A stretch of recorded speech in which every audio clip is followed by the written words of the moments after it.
Bismillahirrahmanirrahim. Assalamualaikum warahmatullahi wabarakatuh. Waalaikumsalam.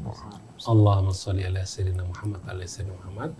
Alhamdulillah kita berjumpa lagi hari ini dalam acara renungan di bawah naungan Al-Quran bersama Ustaz Husin Alatas, Ustaz Hamzah Alatas dan Ustaz Isa Al-Kaf. Juga di sini ada Fajar Hidayah pada kamera. Kita akan membahas masih dalam kalimat thayyibah dengan subjudul bagaimana para nabi berkomunikasi kepada umatnya. Jadi bagaimana para nabi berkomunikasi Dengan umat mereka. umatnya. Oke. Salam Ustaz Husin, salam Hamzah, Ustaz Isa. Baik, kita mulai saja acara ini dengan membaca Al-Fatihah. A'udzu billahi minasy syaithanir rajim. Bismillahirrahmanirrahim. Alhamdulillahi rabbil alamin. Ar-Rahmanir Rahim. Maliki yaumiddin. Iyyaka na'budu wa iyyaka nasta'in.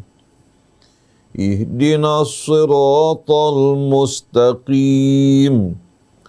Siratal ladzina an'amta 'alaihim ghairil maghdubi 'alaihim waladdallin. Amin. Alhamdulillah kita sudah baca Al-Fatihah. Mudah-mudahan Allah mudahkan kita dalam memahami apa-apa yang diuraikan oleh guru-guru kita. Yang sebagai pengantar, Ustaz Isa, ya tafadhol. Jazakumullah khairan jazam Krisna. Assalamualaikum warahmatullahi wabarakatuh. Waalaikumsalam Ustaz warahmatullahi Hamzah dan juga Mas Krisna, Mas Fajar dan ikhwan akhwat yang dirahmati Allah Subhanahu wa taala. Ini adalah kajian lanjutan dari Kalimat thayyibah. Kita bahas di hari Selasa kemarin tentang kalimat thayyibah atau kalimat yang Allah Subhanahu wa taala ajarkan kepada kita. Juga dijelaskan pada pertemuan lalu bagaimana komunikasi itu bisa mempengaruhi sifat, bisa mempengaruhi hati seseorang, bisa mempengaruhi hidayah yang datang ke seseorang, dan bahkan bisa mempengaruhi karakter seseorang, ya Ustaz ya. Komunikasi yang kita keluarkan, kalau itu komunikasinya kata-katanya baik, adalah melambangkan bagaimana isi hati orang tersebut, dan tentunya juga akan mempengaruhi bagaimana tingkah laku, tindak laku seseorang tersebut dalam kehidupan sehari-hari. Nah, hari ini ikhwan akhwat kita akan membahas bagaimana komunikasi yang dicontohkan oleh para anbiya, para nabi yang Allah Subhanahu wa taala jelaskan di dalam Al-Qur'an. Barangkali dulu sempat Ustaz bahas ya Ustaz ya, tentang hiwar di dalam Al-Qur'an. Nah, ini menarik lagi kalau kita bahas sekarang, melihat arus informasi yang kita terima dan juga kita dalam menyebarkan informasi itu bisa cepat gitu. Jadi kalau kita pada zaman ini salah dalam menyampaikan komunikasi, itu dampaknya jauh lebih besar dibandingkan beberapa waktu lalu, karena sudah ada media dan ada media sosial. Jika hal tersebut menarik sedikit aja, orang bisa cepat tahu. Maka dari itu alangkah baiknya kalau kita mendalami bagaimana komunikasi yang Allah Subhanahu wa taala gambarkan, yang para nabi contohkan di dalam Al-Qur'an. Bagaimana mereka dalam menjawab bantahan umatnya, bagaimana mereka berargumen, bagaimana mereka dalam mengantarkan, memberikan gambaran, metafora. Subhanallah, dari Nabi Ibrahim saja bagaimana Allah Subhanahu wa taala gambarkan bagaimana Nabi Ibrahim itu cerdasnya dalam berkomunikasi. Beliau mengibaratkan sesuatu dengan sesuatu. Nanti lebih jelasnya barangkali Ustaz Husin bisa menggambarkan dan menjelaskan, dan juga Ustaz Hamzah juga bisa menjelaskan. Ya Fanafat, silakan disimak. Mari sama-sama kita dengarkan penjabaran dari Ustaz Husin bin Hamid Alatas. Silakan Ustaz. A'udzu billahi minasy syaithanir rajim. Bismillahirrahmanirrahim. Alhamdulillahi rabbil alamin. Hamdan katsiran tayyiban mubarakan fi. kama yuhibbu rabbuna wa yarda. Allahumma salli wa sallim wa barik ala abdika wa rasulika Sayyidina wa nabiyina Muhammadin alladhi ibta'athtahu rahmatan lil alamin wa ala alihi wa sahbihi wa man ihtada bihadihi ila yaumiddin. Allahumma atina min indika rahmah wa 'allimna min ladunka ilman nafi'a wa anfa'na bima 'allamtana. Rabbana zidna ilman wa alhiqna bis salihin waj'al lana lisana sidqin fil akhirin waj'alna min warathati jannatin na'im wa la tukhzina yawmal din yawma la yanfa'u malun wa la banun illa man atallaha biqalbin salim. Amma ba'du. Ikhwan, akhwat, pendengar, pemirsa dan pendengar radio TV Silaturahim yang dirahmati Allah, Ustadz Hamzah bin Attas Al-Attas, Ustadz Isa bin Ahmad Taufik, Ustadz Muhammad Krisna, Fajar, dan seluruh kerabat kerja di studio yang menemani kita pagi hari ini, seluruh keluarga besar radio TV Silaturahim, kaum muslimin dan muslimat, kepada seluruh anak bangsa, assalamualaikum warahmatullahi wabarakatuh.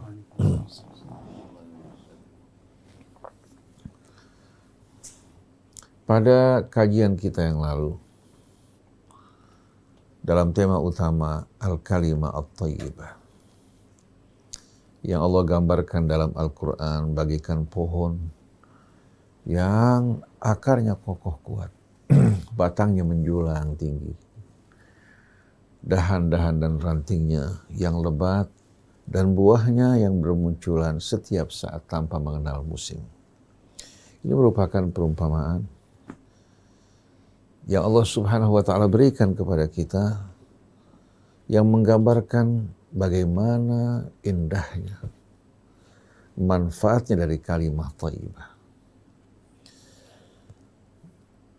Bila datang dari orang yang tidak seiman atau di luar Islam, dia mengucapkan kalimat thayyibah begitu menarik, mempesona, apalagi bila datangnya dari kaum muslimin, apalagi dari mereka-mereka yang berdakwah di jalan Allah.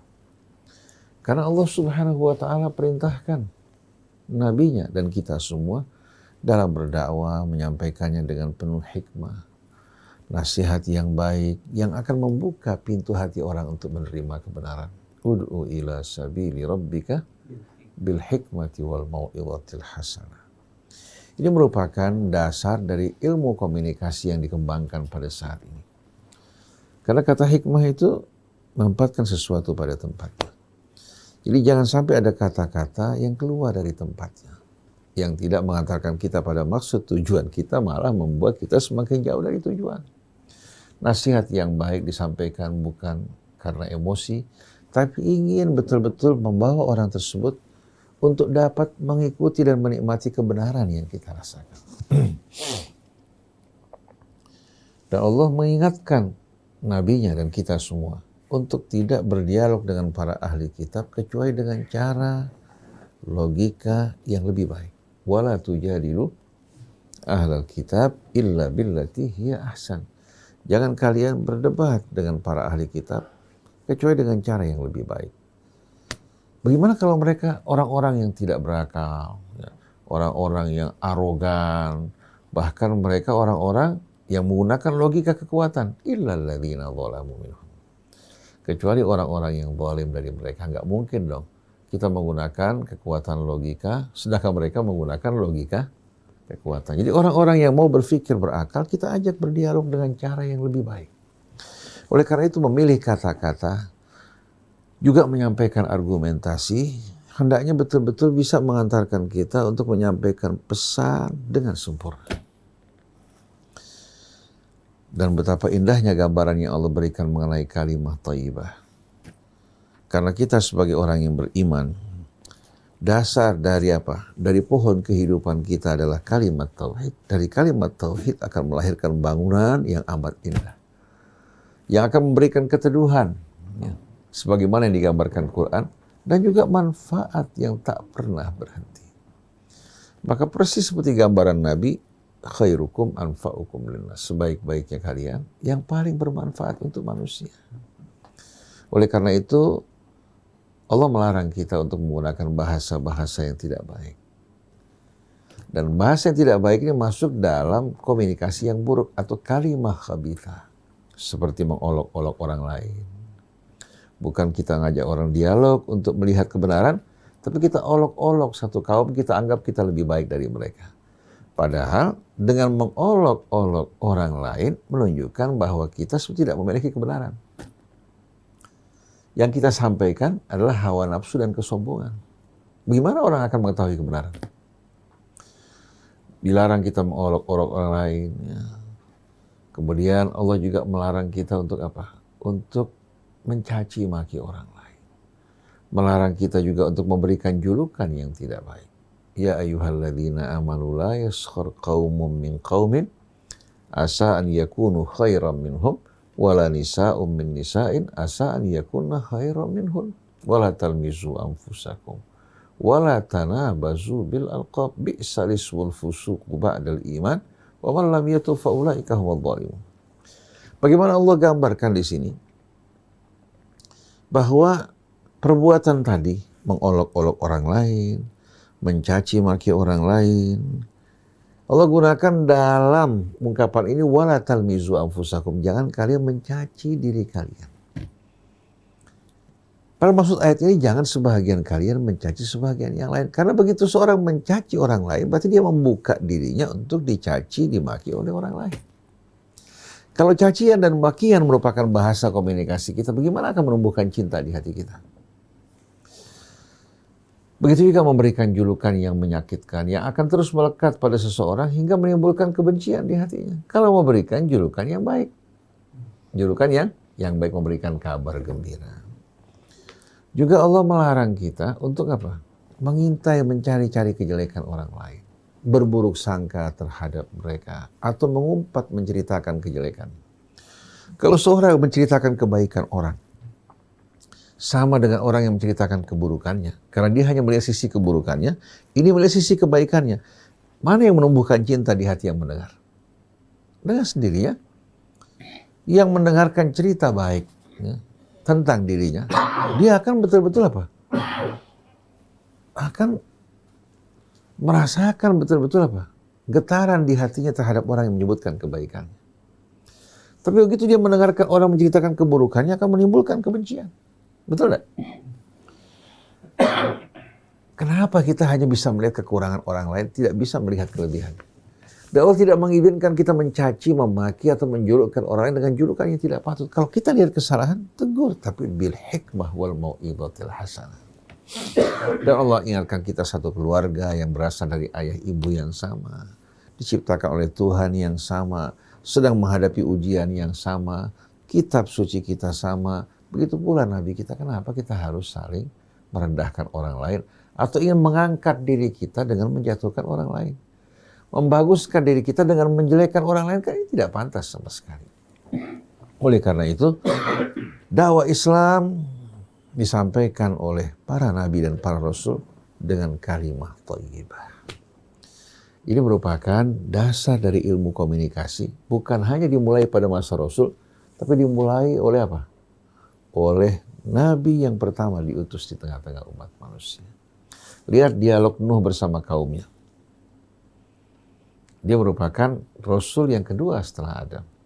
Bagaimana dialog Nuh bersama kaumnya? Kaumnya meledek, mencemoohkan, menutup telinga mereka, menutup wajah mereka, tapi Nuh berhadapan dengan penuh kesabaran menghadapi mereka.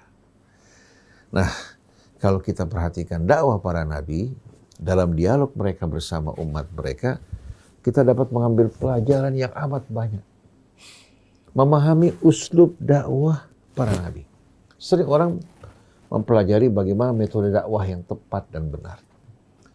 Mereka banyak berbicara, tapi lupa untuk mengkaji bagaimana uslub para nabi, ya, metode mereka dalam berdakwah menyampaikan pesan-pesan Allah Ta'ala. Oleh karena itu, al-hiwar fil Quran, dialog dalam Al-Quran, merupakan manhaj dakwah yang Allah ajarkan kepada para nabi. Nabi juga Muhammad Shallallahu Alaihi Wasallam bagaimana mendengarkan kisah-kisah para nabi melalui dialog mereka. Artinya memberikan pelajaran pada Rasulullah bagaimana dia berdakwah di tengah-tengah umatnya. Nah sekarang kenapa kita jauh dari manhaj Al-Quran, mencari-cari ke sana kemari untuk menemukan metode dakwah yang tepat. Bahkan kita belajar dari ilmu komunikasi ya, yang diajarkan di pendidikan tinggi. Kita lupa ada ilmu komunikasi yang begitu apa? Yang begitu tepat, terbukti keberhasilannya dalam Al-Quran.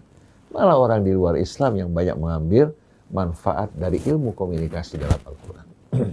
Kita katakan ilmu kenapa?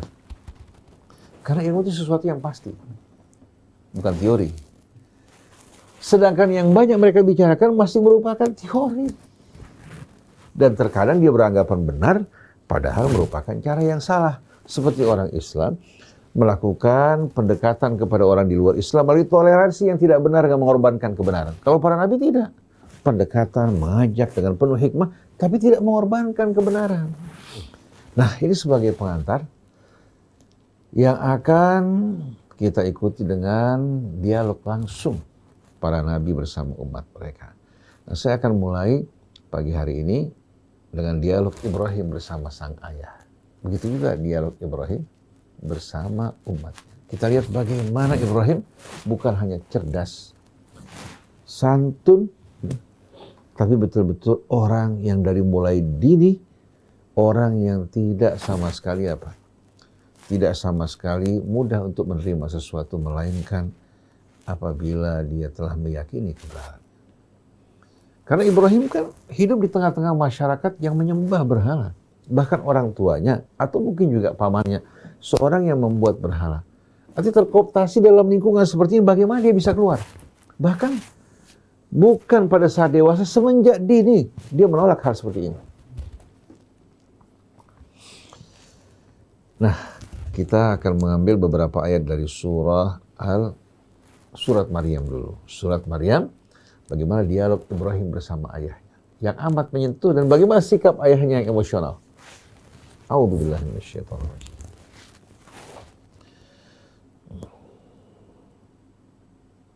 Wadhkur ayat 41 surah Maryam. Wadhkur fil kitabi Ibrahim innahu kana siddiqan nabiyya.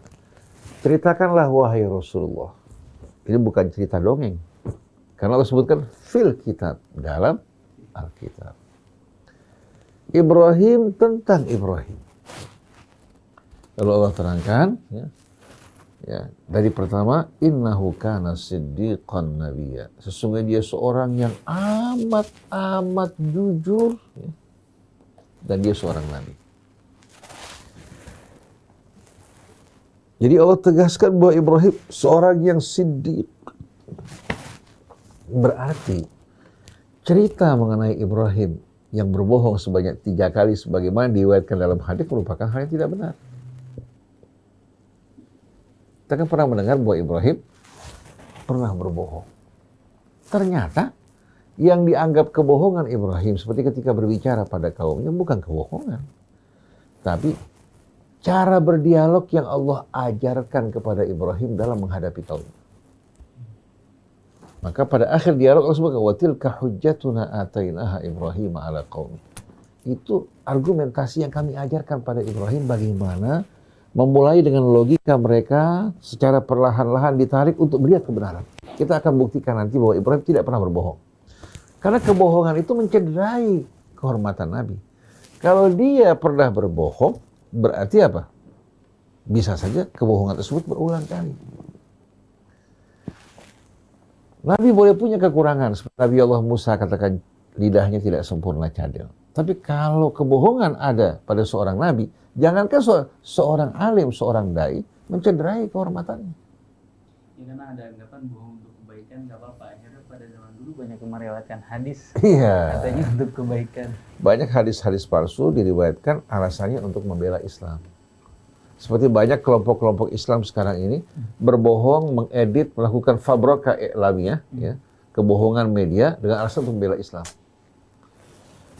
La haula wa la quwwata illa billahil aliyyil azim. Jadi innahu kana siddiqan nabiyya.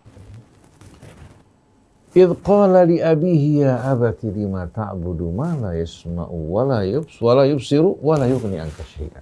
Lihat pertanyaan dan dialog Ibrahim pada ayahnya. Ya abati. Panggilan ya abati ini panggilan hangat dan mesra serta penuh kesopanan. Dia tidak mengatakan ya abi, tapi ya abati. Tak, di sini bukan menunjukkan jenis kelamin wanita, ya. Tapi ini merupakan kalimat yadullu ala at-tadallul, seperti ya bunai.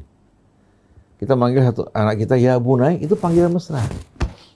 Panggilan itu juga ya abati, wahai ayahanda. Lima ta'budu ma la yasma'u wa la yubsiru wa la yughni anka syai'a. Apa sebabnya wahai ayah? Engkau menyembah sesuatu yang tidak dapat mendengar, tidak dapat melihat, dan tidak dapat sama sekali memberikan manfaat bagimu sedikit pun juga. Ini pertanyaan rasional enggak? Seharusnya orang kalau berakal, berpikir, akan tersentuh hatinya. Ya abati, kembali dia mengulangi, wahai ayahanda. Inni qad ja'ani minal ilmi ma lam ya'tika fattabi'ni ahdika siratan sawiyya. Wahai ayahanda, sesungguhnya aku telah menerima pengetahuan, menerima ilmu apa yang belum kamu terima. Fattabi'ni ahdika siratan sawiyya. Wahai ayahanda, dengan penuh kecintaan dia menyampaikan pada ayahnya, ikutilah aku akan tunjukkan kamu ke jalan yang lurus. Jalan yang betul-betul apa? Mudah. Karena kata sawiya diambil dari kata sawa itu menggambarkan sesuatu apa? Sesuatu apa? Yang rata. Karena kalau jalan mendaki berat enggak?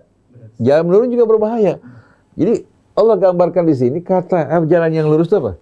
Sebagai jalan yang sawi, artinya mudah, rata, tidak sulit untuk dilalui. Ya abati. Ya abati, in la ta'budis syaitan, inna syaitana kana lirrahmani asiyya. Wahai ayahanda, jangan sekali-kali kamu ikuti syaitan yang mengajak kita untuk meninggalkan akal sehat dan kebenaran. Sesungguhnya syaitan adalah makhluk yang pembangkang terhadap Allah yang Maha Pemurah. Allah yang Maha Pemurah yang memuliakan dirinya, hidup bersama para malaikat, dibantah. Masa kita ikuti, wahai ayahanda? Allah gunakan kata Ar-Rahman untuk mengingatkan kita Allah yang begitu pemurah, pengasih dan penyayang. Ya abati la ta'budis syaitan. Wahai ya abati la ta'budis syaitana, inna syaitana kana lirrahmani asiyya. Ya abati inni akhafu an yamassaka adzabu minar rahmani fatakuna lisyaitani waliya. Wahai anda, saya sampaikan hal ini bukan karena bersikap kurang ajar terhadap kamu, ya. Tapi saya takut engkau akan terkena azab Allah Subhanahu wa taala yang Maha Pemurah.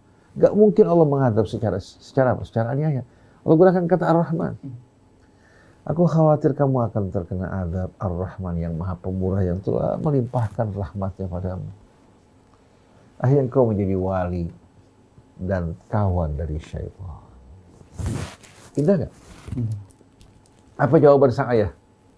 Ar-raghibun anta an alihati ya Ibrahim. Bukan dia menjawab, membantah logika Ibrahim, tapi dia gunakan logika kedudukannya sebagai seorang ayah.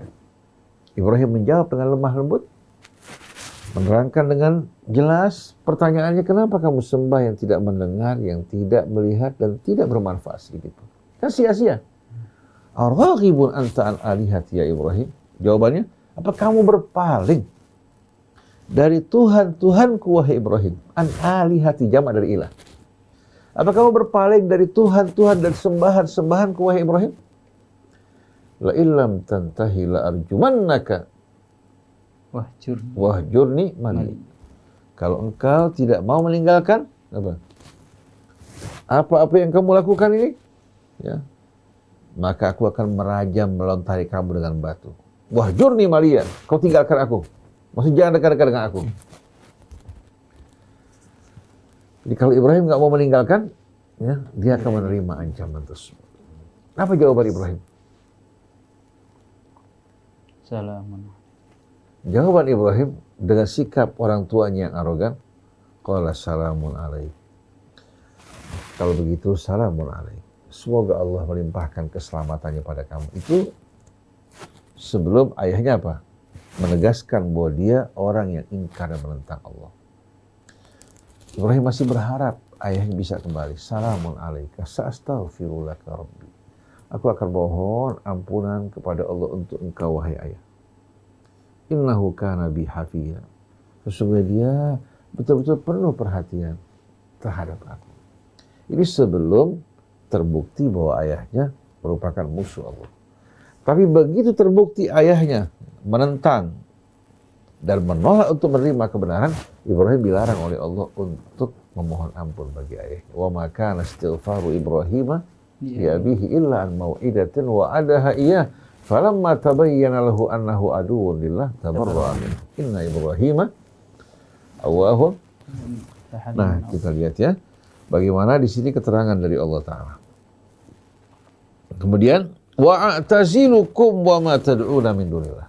Ibrahim ketika mengatakan, salam sejahtera semoga Allah limpahkan pada kamu, dia ingin memohon ampun untuk orang tuanya, tapi dia tidak berkumpul, bersatu bersama mereka, toleransi dalam apa? Dalam mengikuti kebiasaan mereka. Dia mengatakan wa'tazilukum wa ma tad'una min dunillah, dan aku menjauh dari kalian dan apa yang kalian sembah selain dari Allah. Wa ad'u rabbi, dan aku apa? Wa ad'u rabbi asa alla akuna bi du'ai rabbi syaqiyya, dan aku hanya akan memohon pada Tuhanku semoga aku tidak kecewa dengan permohonanku kepada Tuhanku. Dengan ibadahku kepada Allah, dia masih berharap ayahnya untuk beriman. Falamma i'tazalahum wa ma ya'buduna min dunillah, begitu dia menjauhi mereka dan apa yang mereka sembah selain dari Allah, wahabna lahu Ishaq wa Ya'qub, kami anugerahkan bagi Ibrahim Ishaq dan Ya'qub sebagai hadiah dari Allah. Ishaq sebagai pendiri Yerusalem bersama Ibrahim, Ismail sebagai pendiri kota suci Mekah. Dari keduanya lahir para nabi dan para rasul. Setelah itu,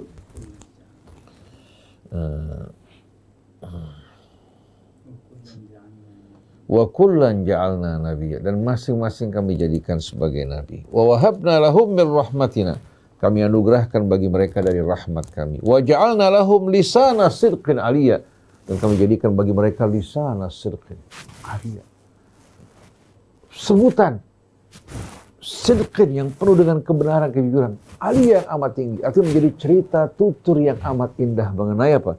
Kebenaran Ibrahim. Demikian pula kemuliaannya turun-menurun anak-anaknya menggantikan peran beliau. Nah, kalau kita baca melalui ayat-ayat ini dialog Ibrahim bersama sang ayah, ini pendidikan bagi kita menghadapi ayah kita, orang tua kita. Kita berbicara dengan santun, tapi tidak menyetujui perbuatan yang salah. Tidak menyetujui perbuatan yang salah yang mereka lakukan, tapi dengan santun berbicara pada mereka. Ini yang menyebabkan mengapa kita berkomunikasi baik terhadap orang di luar Islam, umat Kristiannya, Katoliknya, Protestannya. Tapi kenapa kita tidak mau mengucapkan selamat Natal? Walaupun kita bisa saja membantu yang susah dari mereka. Tapi mengucapkan selamat Natal, yang artinya selamat lahirnya Yesus sebagai anak Tuhan, berarti kita merestui keyakinan mereka. Kalau mereka mengatakan itu hanya toleransi, kan sebatas kata-kata aja. Bukankah syahadatain, dua kalimat syahadat juga kata-kata?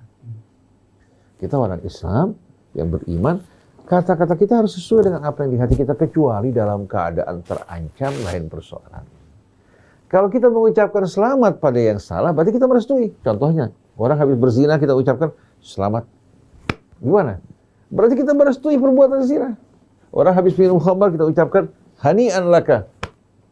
Kita restui perbuatan dia. Begitu juga mereka yang memperingati lahirnya Yesus sebagai anak Tuhan, bukan sebagai nabi dan rasul, berarti kita sama aja merestui perbuatan mereka. Tapi kalau kita mengadakan peringatan maulidnya Al-Masih, ya, sebagai nabi dan rasul, siap. Kita mau datang sama-sama, mengucapkan selamat. Seperti yang Allah bilang, wassalamun alaihi yauma wurida wa yauma yamutu wa yauma yub'atsu hayya. Kalaupun kita rasul mengadakan peringatan lahirnya Al-Masih. Tapi di bulan-bulan pada saat kurma matang. Bukan di bulan Desember. Iya. Nah, kalau kita perhatikan, uniknya di negara Arab itu nggak ada pohon cemara. Nggak ada pohon cemara. Dan diceritakan Quran lahirnya Nabi Allah Isa alaihi salatu wassalam ya, pada saat kurma matang. Dan bukan di kandang kambing, tapi di bawah pohon kurma. Kita menghormati dan menghargai umat Nasrani. Mereka saudara kita sesama ayah. Demikian pula ibu. Dan kita siap membantu mereka pada hal-hal yang benar. Tapi pada hal-hal yang tidak benar, dengan sendirinya kalau kita lakukan berarti kita mendukung yang salah. Tapi kalau sebagai tetangga, sebagai masyarakat yang yang bekerja sama, kita siap untuk melakukan bahkan yang terbaik dari amal kita. Nah, ini bukan ledekan, tapi ini mengajak orang untuk membuka matanya menerima kebenaran. Ini hanya merupakan salah satu dialog Ibrahim bersama ayahnya. Nanti insya Allah kita akan lanjutkan Ibrahim bersama umatnya. Kita akan bahas sedikit demi sedikit. Sekarang Ustaz Hamzah bisa melanjutkan kelanjutannya. Bismillahirrahmanirrahim. Alhamdulillahirabbil alamin.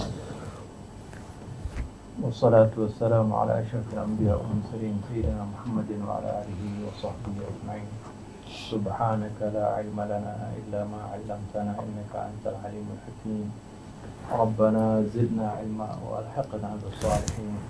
Rabbana la tuzigh qulubana ba'da idh hadaytana wa hab lana min ladunka rahmah innaka antal wahhab.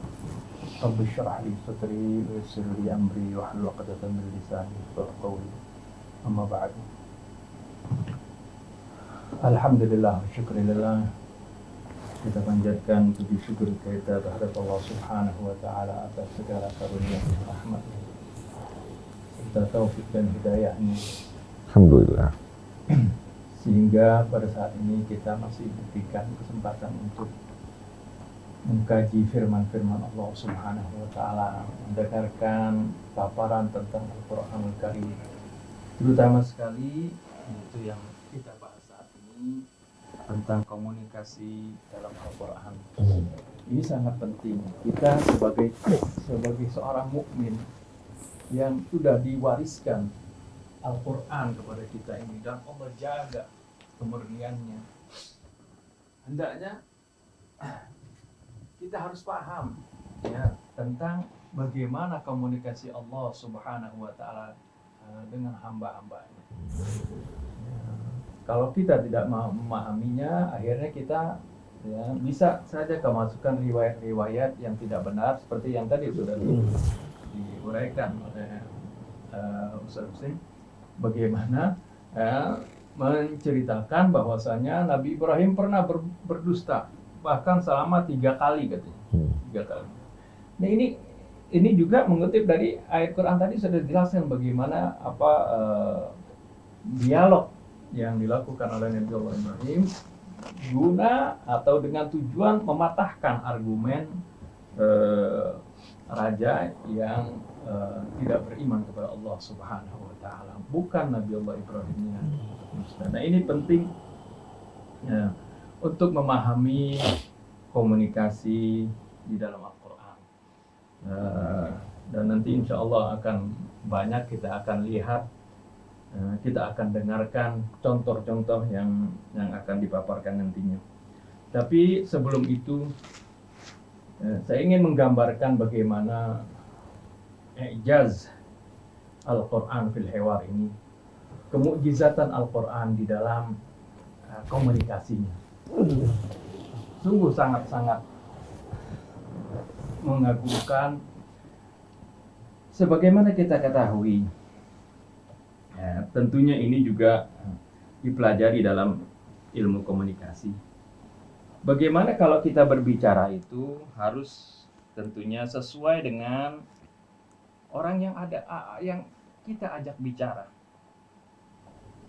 Ketika kita berbicara dengan anak TK misalnya, nggak mungkin kita berbicara seperti kita berbicara dengan para mahasiswa. Ya. Ini ya, harus disesuaikan. Begitu juga Allah Subhanahu wa taala mengajarkan dan ini mengutus para rasul itu selalu dengan bagaimana dengan bahasa kaumnya. Allah Subhanahu wa taala sebutkan dalam surah Ibrahim, "Wa ma arsalna mir rasulin illa bilisani qaumihi." Tidaklah kami utus seorang rasul kecuali ya, dia membawa dakwah itu dengan bahasa kaumnya. Artinya bagaimana?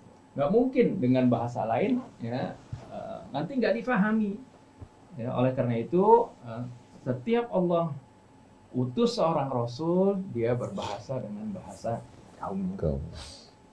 Ini yang pertama. Yang kedua, bagaimana Allah Subhanahu wa taala ijazul Quran ini, bahwasanya karena bahasa Al-Quran ini adalah merupakan bahasa Allah Subhanahu wa taala, firman Allah Subhanahu wa taala yang mengetahui kondisi setiap hambanya, daya tangkap mereka, ya, wawasan mereka, dan juga tingkat kecerdasan mereka. Allah Subhanahu wa taala Maha mengetahui.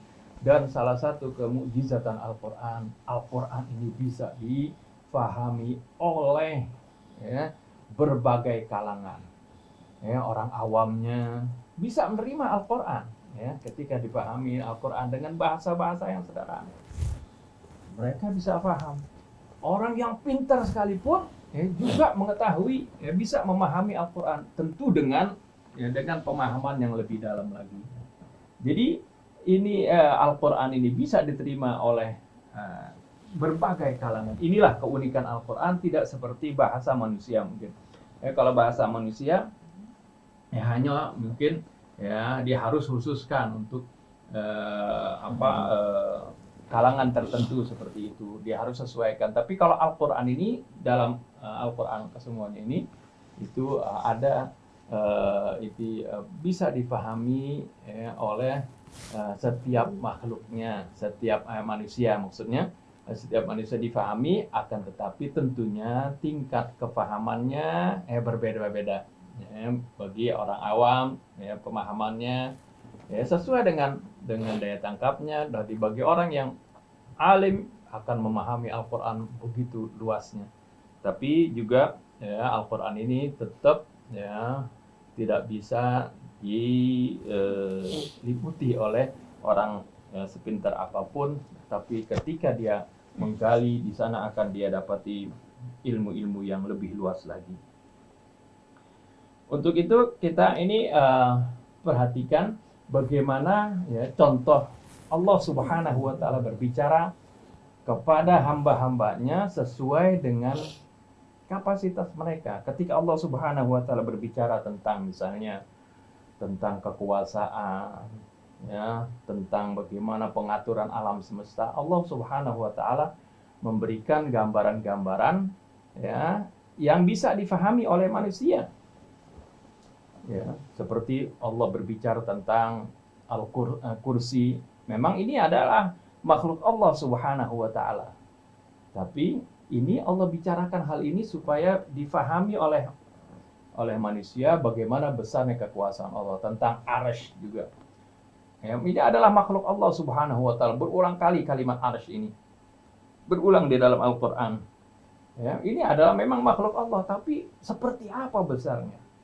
Ini adalah sesuatu yang besar, ya, digambarkan bagaimana wakana arsyu 'alal ma, kemudian bagaimana wa yahmilu arsya rabbika fawqahum yawma idzin thamaniya, bagaimana arsy dipikul oleh para malaikat, ya, ada 8 malaikat memikul arsy. Ini semuanya adalah hal yang sesuatu yang pasti, ya, akan tetapi ya, ini juga memberikan gambaran kepada kita tentang bagaimana kebesaran Allah Subhanahu wa taala. Seperti apa itu? Nah, ini jangkauan kita ini belum mencapai. Akal kita nggak mencapai tentang hal itu. Ya, karena Allah sebutkan yang disebut kursi saja, makhluk yang bernama kursi itu meliputi wasi'al kursiyus samawati wal ardh. Ya, kursi Allah Subhanahu wa taala meliputi langit-langit dan bumi. Sebesar apa langit-langit dan bumi ini? Ya, sampai sekarang manusia pun belum bisa mengetahui batasannya. Nah, ini makhluk Allah yang bernama kursi ini, ya, ini jauh lebih besar dari hal itu. Ini di luar nalar kita. Tapi Allah ingin gambarkan bahwasanya Allah ini memiliki kekuasaan, dan Allah menyebutkan aras, ya, seperti yang dikatakan oleh Imam Ali bahwasanya ya, ma khalaqallahu al-arsya makanan li dzatihi walakin idharan li 'azamatihi. Allah tidak ciptakan arsy bukan untuk tempat duduknya Allah Subhanahu wa taala, ya, akan tetapi ini simbol kekuasaan Allah Subhanahu wa taala. Nah, ini kita harus pahami apa yang disebutkan oleh Allah Subhanahu wa taala. Yang kedua juga bagaimana Allah menyampaikan sesuatu sesuai dengan kapasitas hamba-hambanya, ya. Seperti firman-firman Allah banyak yang dipahami oleh orang-orang terdahulu, ya, sesuai dengan pemahamannya. Seperti misalnya firman Allah, wa taral jibala tahsabuha jamidah wa hiya tamurru marra sahabi sunallahi allati atqana kulla syai'. Ya. Kamu saksikan, kamu lihat gunung-gunung itu, kamu kira gunung itu diam. Padahal dia, ya, dia bergerak seperti bergeraknya awan. Kalau dulu ya dipahami ya seperti itu aja. Tapi ini manusia sekarang bisa memahaminya lebih jauh lagi. Ya, ternyata gunung-gunung ini dengan bumi yang kita pijak ini, karena gunung itu menempel dengan bumi dan gunung disebutkan oleh Allah sebagai autad, sebagai paku-paku bumi, pasak-pasak bumi, ya, ternyata ini bumi bergerak memang, ya, dengan mengikuti pergerakan. Ternyata gunung-gunung itu bergerak, ya, mengikuti pergerakan bumi. Nah, ini difahami oleh umat terdahulu, ya, para sahabat, dipahami secara zahirnya saja seperti itu, dan mereka meyakini kekuasaan Allah Subhanahu wa taala. Tetapi ini terurai sesuai dengan kapasitas umat manusia pada zaman sekarang bisa memahaminya, dan banyak lagi ayat-ayat seperti itu. Kemudian juga yang perlu kita pahami macam-macam dialog yang ada di dalam Al-Qur'an. Ya, yang pertama tentunya di dalam Al-Qur'an ini supaya jangan salah kaprah, sebab ada orang-orang yang dari musuh-musuh Islam mempelajari Al-Qur'an, mereka mengatakan misalnya, lihat tuh, ya, katanya Tuhannya umat Islam itu Maha Esa, tidak butuh kepada sesuatu. Tapi kok di dalam Al-Qur'an ada bilang iyyaka na'budu wa iyyaka nasta'in, hanya kepada Engkau kami menyembah. Berarti ada Tuhan lain katanya. Karena ini kan firman Allah. Ya, menyembah Tuhan yang lain seperti itu. Dibuat celah ya, Nah, itu seperti itu. Nah, ini kita kaum muslimin harus paham dialog Al-Qur'an ini, ya. Dialog dalam Al-Qur'an macam-macam dialog. Yang pertama ada dialog yang bersifat direct. Bersifat langsung. Seperti, ya, firman Allah yang memerintahkan langsung kepada kaum muslimin, ya ayyuhalladzina amanu kutiba alaikumus syiyamu kama kutiba alal ladzina min qablikum. Ini direct langsung, ya. Yang jadi banyak bentuknya kalimat dalam Al-Qur'an ini. Seperti qul huwallahu ahad atau qul ya ayyuhal kafirun. Ini adalah, ya, macam-macam komunikasi yang sifatnya direct di dalam Al-Qur'an. Yang kedua juga ada yang bersifat indirect, yang tidak langsung. Seperti Allah menceritakan, idz qala Allahu ya Isa bin Maryam, ya, anta qulta lin-nasi ittakhiduni wa ummi ilahaini min dunillah. Ya, tatkala Allah, ya, ingatlah, ya, atau ceritakanlah, ya, tatkala Allah berkata kepada Isa bin Maryam, ya, apakah engkau mengatakan jadikanlah, ya, aku dan ibuku Tuhan selain Allah. Nah, ini ada indirect, ya. Itu qala Allahu, ketika Allah Subhanahu wa taala berfirman disebutkan. Set. Yang direct itu kan dari Allah ke umatnya langsung. Kalau indirect dari Allah ke salah satu nabi atau Allah menceritakan, ada qala, itu qala Allah, ada qala Allah. Banyak, ya. Qala Allah, banyak firman-firman Allah yang Allah Subhanahu wa taala sebutkan, ceritakan.